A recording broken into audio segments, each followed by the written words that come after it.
rumah tangga pun kalau ada kerukunan, bisa bertukar pikiran walaupun berbeda, bisa disesuaikan dan lain sebagainya. Saya percaya ada perkenanan Tuhan, maka apa yang diharapkan keluarga rumah tangga bisa beruntung dan berhasil. Bayangkan misalkan tidak terukun, berdebat sampai berdoa, satu minta sepeda, satu minta mobil, itu hal geleng-geleng kepala. Aku mau kasih apa? Sesuatu yang luar biasa, sesuatu yang baik apabila umat Tuhan hidup rukun. Bahkan ditambahkan oleh Daud, dan apabila sungguh langkah baiknya dan indahnya katanya. Jadi kalau umat Tuhan, kalau kita hidup dalam kerukunan, itu adalah sesuatu yang baik dan sesuatu yang indah dalam pandangan Tuhan. Kenapa? Karena Daud menyadari untuk hidup rukun itu bukan perkara yang mudah. Untuk hidup rukun itu adalah perkara yang sulit. Kalau bisa suatu komunitas atau suatu jemaat hidup dalam kerukunan, patut diapresiasi. Karena untuk mewujudkannya sangat banyak tantangan. Karena perbedaan kepala, ya, bisa rambut sama hitam, tapi si hati nggak ada yang tahu si kepala. Ya, perbedaan latar belakang pendidikan, ekonomi dan lain sebagainya bisa membuat perbedaan pola pikir. Jadi hal tersebut bisa menimbulkan konflik. Maka dikatakan oleh Daud, sungguh alangkah baik dan alangkah indah apabila saudara semua diam hidup rukun bersama. Jadi patut diapresiasi. Daud sendiri menyadari untuk menjadi rukun itu sesuatu yang sulit. Daud pernah ada di posisi tidak rukun yang membuat keluarganya seperti hancur. Ya, suatu kali Alkitab dalam kitab Samuel mencatat Amnon itu memperkosa Tamar katanya karena ada rasa ketertarikan, padahal Tamar itu adalah adiknya. Bayangkan dalam rumah tangga saja sulit untuk saling menghargai. Kemudian apa yang terjadi dengan peristiwa itu? Kakaknya kemudian Absalom membunuh Amnon padahal adiknya. Itu dirasakan oleh Daud. Dalam keluarga saja ternyata sulit untuk menetap, untuk hidup dalam kerukunan. Ya, walaupun satu darah, satu keturunan, untuk hidup rukun itu adalah sesuatu yang sulit untuk diperjuangkan. Maka Daud memberi apresiasi. Kalau ada satu komunitas atau umat Tuhan bisa hidup rukun, itu sesuatu yang baik dan itu sesuatu yang indah. Karena Daud sendiri mengajari ketidakrukunan bisa menghancurkan keluarganya. Bahkan kita lihat di kemudian hari dalam kitab Samuel, Daud sendiri pun yang adalah seorang raja pada waktu itu berupaya digulingkan oleh anaknya yang bernama Absalom. Bayangkan dalam keluarga yang dididik, diasuh dan lain sebagainya untuk hidup rukun itu ternyata gak semudah yang dibicarakan, gak semudah menyampaikan, akan ada banyak tantangan. Apalagi yang bukan satu keluarga, ya, saya percaya khususnya di komunitas kita ini bisa berbeda dan lain sebagainya, itu batu aja bisa berlainan, ya kan? Akan ada banyak tantangan. Ya, ketua dan pengurus lah yang tahu tantangan yang terjadi dalam komunitas ini. Tapi kalau kita bisa bersatu, itu adalah sesuatu yang indah, itu adalah sesuatu yang baik kalau bisa rukun. Tetapi sebaliknya, kalau kita tidak rukun seperti yang dialami oleh keluarga Daud pada waktu itu, maka umat atau komunitas itu diambang kehancuran. Bayangkan ada berbagai perbedaan pola pikir, perbedaan pola pandang, tidak ada yang saling mengalah, tidak ada yang bisa saling tolong menolong, topang menopang. Apa yang terjadi? Rusaklah komunitas itu. Bisa saja berdiri, waktu berdiri menggebu-gebu, tetapi di kemudian hari kalau tidak bisa hidup rukun, saling mengasihi, saling mengayomi, saling mendukung dan lain sebagainya, walaupun dia didirikan berapi-api, percayalah, kalau tidak bisa mempertahankan kerukunan, itu tidak akan bertahan lama. Itu yang dirasakan oleh Daud. Keluarganya diambangkan kehancuran. Tetapi sebaliknya, kalau ada kerukunan, belajar dari kepemimpinan Daud, maka akan terjadi hal-hal yang luar biasa. Daud selama ada kerukunan bersama dengan umat Israel, Alkitab mencatat selama itu selalu ada, ketika berperang selalu ada kemenangan. Kalau kompak, rukun, saling mengerti ke-12 suku Israel di bawah kepemimpinan Daud, kemanapun Alkitab mencatat mereka selalu menang berperang sebelum pecahnya kerajaan itu menjadi hancur. Jadi Bapak Saudara yang dikasihi Tuhan, kalau tidak rukun, dampaknya akan luar biasa. Tetapi sebaliknya, kalau hidup rukun, dampaknya juga pasti luar biasa. Tetapi sekali lagi, mengatakan hidup rukun tidak segampang menyampaikan. Maka Daud mengatakan, sungguh alangkah baiknya, sungguh alangkah indahnya. Diapresiasi suatu kumpulan jemaat atau di gereja atau komunitas apabila bisa hidup rukun. Ya, sekali lagi, jangankan di komunitas, Daud sendiri memberi gambaran dalam keluarga aja. Saya aja dengan istri saya pacaran 10 tahun, kemudian menikah, sekarang punya anak. Ada aja selalu hal-hal yang membuat, padahal menurut kita udah saling kenal 10 tahun, ya kan? Sampai dulu waktu diberkati di gereja, tidak jarang katanya ada hubungan seperti itu. Tapi bayangkan Bapak Ibu yang dikasih Tuhan namanya Inang, sudah pacaran 10 tahun, ada aja selalu yang membuat entah jadi cecok lah sebentar, apa segala macam. Jadi maka Daud bilang, sungguh alangkah indah apabila saudara semua diam hidup rukun bersama. Saya percaya itu pasti terjadi di komunitas Punguan Batu Raja ini. Apapun yang menjadi tantangannya, pasti selalu bisa. Amin. Amin. Tetapi kita lihat di sini apa dampak atau apa yang terjadi kalau ada kerukunan dalam komunitas atau umat Tuhan. Dua hal yang bisa kita pelajari di ayat 2. Seperti minyak yang baik di kepala meleleh ke janggut, yang meleleh ke janggut Harun dan ke leher jubahnya. Jadi kalau ada hidup rukun, hidup damai, sekali lagi hidup rukun, hidup damai itu bukan berarti tidak ada pertentangan, bukan berarti tidak ada pro kontra, tetapi ujung-ujungnya karena saling mengasihi, karena saling menghargai, karena saling memaafkan, maka semua kembali lagi menjadi damai, menjadi rukun. Ya, kalau itu bisa kita wujudkan, maka ada perkenanan Tuhan katanya. Kenapa kita dikatakan ada perkenanan Tuhan? Seperti minyak. Dalam perjanjian baru, minyak itu selalu identik dengan hal-hal khusus, ya, untuk mengobati yang sakit dan lain sebagainya. Tetapi dalam perjanjian lama, minyak itu tidak sembarangan orang ditaruh minyak ke kepalanya. Kalau seseorang ditaruh minyak ke atas kepalanya, berarti di situ ada pengurapan Tuhan. Kalau pengurapan Tuhan ada atas orang itu, berarti ada perkenanan Tuhan. Kalau perkenanan Tuhan ada atas orang itu, maka itulah yang memampukan orang itu berhasil dan mampu melakukan tugas yang Tuhan percayakan.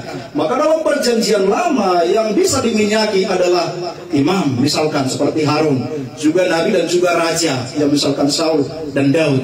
Jadi tidak sembarangan orang, tetapi minyak tersebutlah pertanda bahwa perkenanan Tuhan ada atas orang itu, sebab dia diurapi dengan minyak. Jadi tidak sembarangan dalam perjanjian lama orang ditaruh minyak. Pasti ada pekerjaan Tuhan dalam diri orang itu. Kalau sudah ditaruh minyak, ada pengurapan Tuhan, ada perkenanan Tuhan. Itulah yang memampukan orang tersebut berhasil melakukan tugas pelayanan dan panggilannya. Nah, dikatakan di sini, kalau kita hidup rukun, terlepas dari berbagai tantangan tadi, tapi berupaya untuk hidup rukun, maka ada perkenanan Tuhan. Diibaratkan dia, digambarkan dia seperti minyak yang turun ke atas Harun katanya. Itu adalah pengurapan. Berarti kalau kita hidup rukun, maka ada perkenanan Tuhan, maka apapun yang dikerjakan oleh Punguan ini, Tuhan hadir memberi intervensi sehingga kita bisa mewujudkannya. Kalau kita udah bersatu, kalau kita udah kompak, terlepas dari berbagai polemik, tapi kita berupaya rukun, maka perkenanan Tuhan turun atas Punguan ini. Maka apapun yang dicita-citakan Punguan ini pasti berhasil. Dalam rumah tangga pun kalau ada kerukunan, bisa bertukar pikiran walaupun berbeda, bisa disesuaikan dan lain sebagainya. Saya percaya ada perkenanan Tuhan, maka apa yang diharapkan keluarga rumah tangga bisa beruntung dan berhasil. Bayangkan misalkan tidak rukun, berdebat sampai berdoa, satu minta sepeda, satu minta mobil, itu yang geleng-geleng kepala. Aku mau kasih apa? Ya kan? Kita gontok-gontokan. Tapi kalau dua-duanya disatukan hati dulu, kita sepakat minta apapun. Kata Tuhan, 2-3 orang bersepakat di dalam nama Tuhan, apapun permintaannya di dalam nama Yesus pasti dikabulkan. Terlebih kita satu komunitas yang lebih besar. Kalau kita hidup berrukun, berdamai, ya kan? Walaupun mungkin tadinya ada yang ketidakcocokan, tapi ada yang mengalah, menghargai siapa yang diberi mandat untuk memimpin dan lain sebagainya. Maka percayalah ada perkenanan Tuhan. Maka apapun yang direncanakan, apapun yang dicita-citakan Punguan ini, Tuhan pasti tolong. Tapi kalau kita sudah tidak bisa akur, kita sudah tidak ada lagi jalan untuk berdamai, gimana Tuhan mau buka jalan? Tapi kalau kita kompak salut, maka percayalah tidak ada yang tujuan yang tidak bisa ditolong oleh Tuhan sehingga kita boleh berhasil. Amin. Amin. Nah, yang kedua, yang terakhir, selalu singkat padat, mudah-mudahan bisa diterima. Nah, yang kedua adalah ayat 3. Seperti embun Gunung Hermon yang turun ke atas Gunung Sion, sebab kesanalah Tuhan memerintahkan berkat kehidupan untuk selamanya.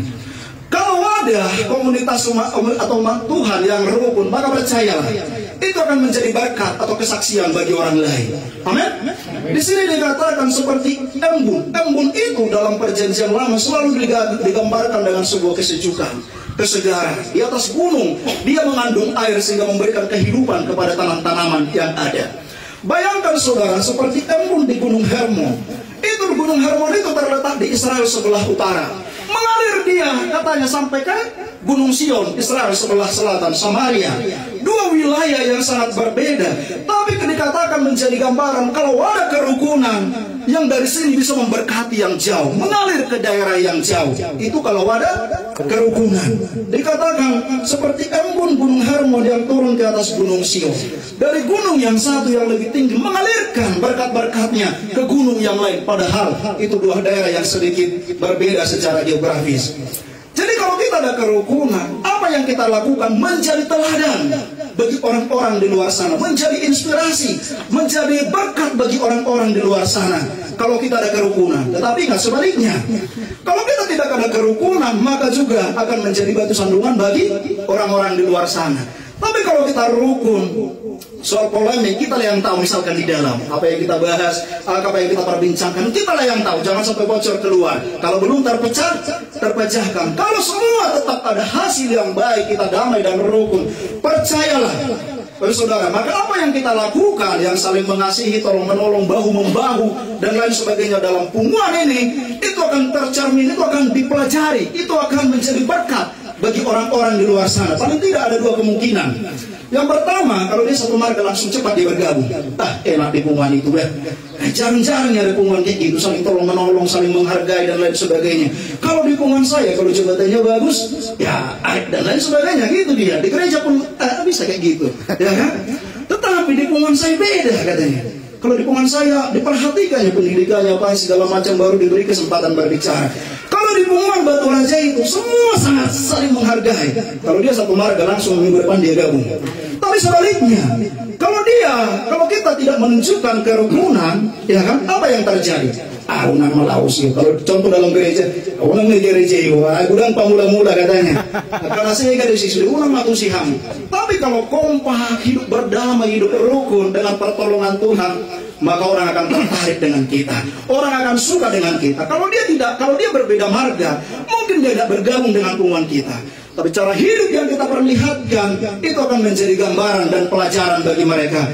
Apa yang kita contohkan di sini, saling mengasihi, bahu membahu, tolong menolong, itu akan mereka pelajari. Kemudian kalau itu sesuai kebenaran, mereka coba terapkan di lingkungan mereka. Enak.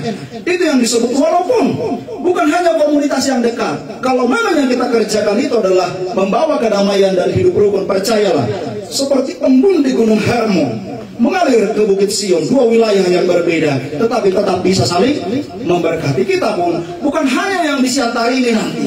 Kalau dilihat punguan kita makin besar, sekalipun banyak tantangan, tetapi tetap rukun, berdamai, berdampingan, percayalah, di daerah lain pun mungkin akan tersebar kabar tentang bagaimana kompak dan kesatuan hatinya punguan Batu Raja, Siantar dan sekitarnya. Di sini dikatakan penutup, sebab kesanalah Tuhan memerintahkan berkat kehidupan untuk selamanya. Biasanya berkat selalu kita yang mohon. Setuju? Kita diajarkan di gereja dan di mana-mana mohonkan berkat Tuhan, katanya, minta berkat Tuhan. Tetapi sebaliknya, kalau kita hidup rukun dalam keluarga, dimanapun dalam komunitas, Tuhan yang memerintah berkat. Enak enggak? Beda dia. Kalau kita yang mohon, ya gimana Tuhan nanti menjawab apakah sesuai kehendaknya atau tidak. Tapi kalau dalam rumah tangga ada kerukunan, dalam komunitas ada kerukunan, Tuhan yang memerintahkan berkat. Berbeda, berarti kita tinggal terima. Enak dia. Jadi, kalau ibu saudara mengilang lahu haurongi, itulah berkat kerukunan. Pertama-tama kita terapkan secara saya dalam rumah tangga, kemudian dalam komunitas di gereja dan lain sebagainya. Maka percayalah, itu akan mendatangkan perkenalan Tuhan dan juga akan menjadi berkat kesaksian bagi banyak orang. Dan kalau itu bisa kita wujudkan kedamaian kerukunan, maka percayalah Tuhan yang memerintah berkat tanpa kita harus memohon-mohon kepada Tuhan. Dia perintahkan berkatnya untuk kita nikmati. Puji Tuhan. Amin. Amin.